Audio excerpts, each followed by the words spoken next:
আচ্ছা, আজকে আমরা কি করব, কিভাবে বয়স ক্যালকুলেট করতে হয় সেটাই আমরা আজকে দেখব।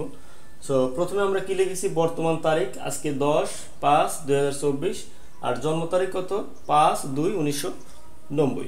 তো এটা আমরা কিভাবে করব, তো প্রথমে যেটা করব আমরা এটা বিয়োগ করে নিব। তাহলে কত হবে, 9 আছে কত হলে 12 3 34 বছর। তো বছরটা কিন্তু আমরা বের করে ফেললাম। এরপরে আমরা মাস বের করব। 5 থেকে 2 বাদ দিলে 3 বছর, সরি 3 মাস। এরপরে দিন বের করব কিভাবে, 10 থেকে 5 বিয়োগ দিলে 5 দিন।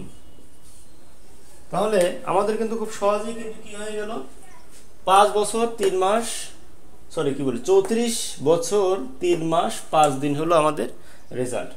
এখন এটাকে যদি আমরা একটু ঘুরায় দিই তাহলে কি হবে, এটা আমরা 1 নম্বর নিয়মে করলাম। সো 2 নম্বর যেটা সেটা আমরা একটু দেখি। আমরা কি করব, এখানে 5 যেটা আছে এটাকে 5 না দিয়ে আমরা কি করব, এটাকে আমরা 1 বানাবো। এটাকে যদি আমরা 1 বানাই, এটাকে আমরা 1 করে দিলাম, তাহলে আসলে ডিফিকাল্টিসটা কি হয়। তো সেম ভাবে আমরা কি করব, এখানে বিয়োগ দিব। তাহলে কি হবে, 34 বছর। এখানে এসে যে সমস্যাটা হবে, আমরা কিন্তু 1 থেকে 2 বাদ দিতে পারবো না, যেহেতু আমাদের কি একটা ছোট। তো আমাদের যেটা করতে হবে, এখান থেকে আমরা কি করব, 1 মাইনাস করব। এখানে আমাদের 34 বছরের পরিবর্তে কত হবে, তাহলে 33 বছর। এই যে 1 বছর আমরা মাইনাস করলাম, এই 1টা এসে আমাদের এখানে যোগ হয়ে যাবে। সো 1 বছর সমান কত মাস, 12 মাস।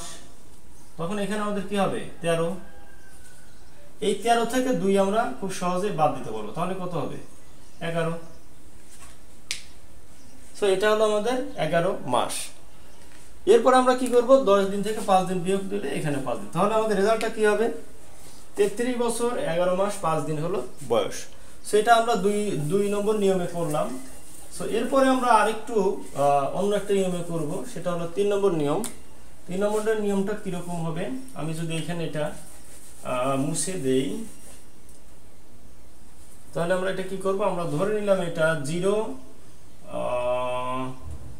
8, এটা 0 9, আর এখানে আমরা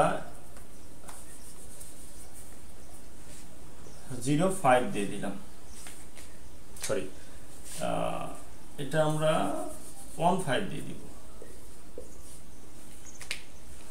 এখন আমাদের রেজাল্ট আসলে কি দাঁড়াবে, তো সেম ভাবে আমাদের এখানে কি হবে, 34 বছর আগের মতো।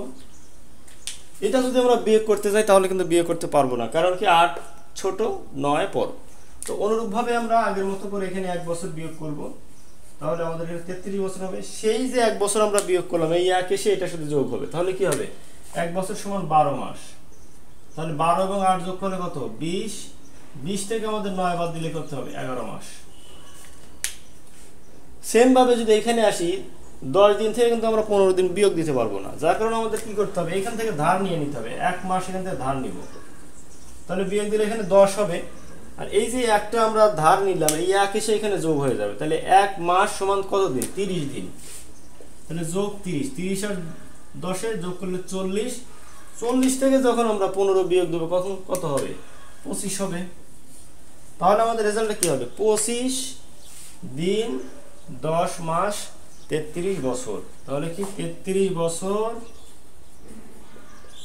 10 মাস 25 দিন, এটাই আমাদের কি, তো রেজাল্ট, এটাই আমাদের রেজাল্ট। সো আশা করি এই ভিডিওটা অবশ্যই বুঝতে পেরেছো। আর সবাইকে রিকোয়েস্ট করবো, যারা আমার চ্যানেলকে এখনো সাবস্ক্রাইব করো নাই, প্লিজ সাবস্ক্রাইব মাই চ্যানেল। আল্লাহ হাফেজ, আসসালামু আলাইকুম।